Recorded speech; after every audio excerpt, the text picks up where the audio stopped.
கும்மிடிப்பூண்டியில் அடுத்தடுத்து வேட்புமனு தாக்கல் செய்த தவிக, திமுக, அதிமுக வேட்பாளர்கள்.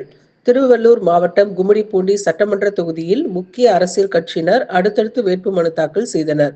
தமிழக வெற்றி கழகத்தின் வேட்பாளராக அறிவிக்கப்பட்ட விஜயகுமார் முதலில் தமது வேட்புமனுவை தாக்கல் செய்தார். முதல் நபராக தவிக வேட்பாளர் உள்ளே சென்றதால் திமுக வேட்பாளர் நீண்ட நேரம் வெளியே காத்திருந்தார். தொடர்ந்து திமுக வேட்பாளர் டி.ஜே. கோவிந்தராஜ் தனது வேட்புமனுவை தேர்தல் நடத்தும் அலுவலரிடம் தாக்கல் செய்தார். பின்னர் அதிமுக வேட்பாளர் சுதாகர் தனது வேட்பு மனுவினை தாக்கல் செய்தார். இந்த நிகழ்வில் அதிமுக, திமுக திருவள்ளூர் கிழக்கு மாவட்ட செயலாளர் ரமேஷ் ராஜ் மற்றும் தேமுதிக கிழக்கு மாவட்ட செயலாளர் கே.எம். டெல்லி, அதிமுக மாவட்ட செயலாளர் பலராமன்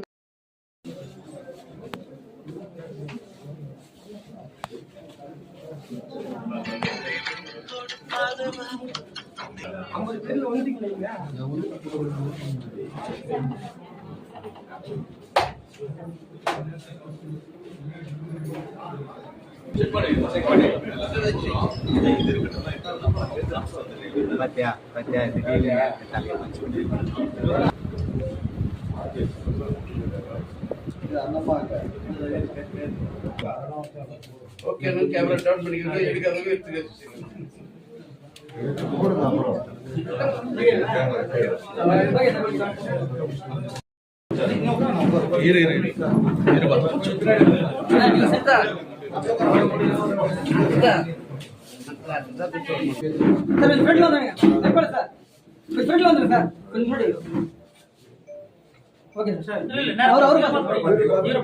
வி. சுதாகர் என்னும் நான்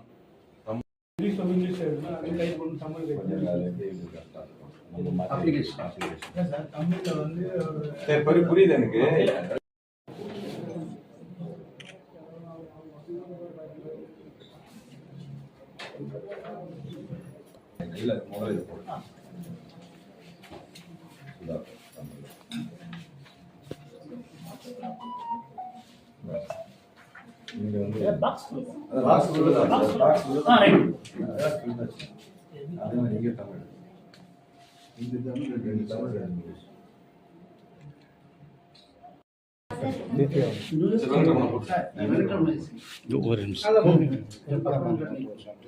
சிக்னேச்சர் என்ன வெங்கட்மா சதீஷ்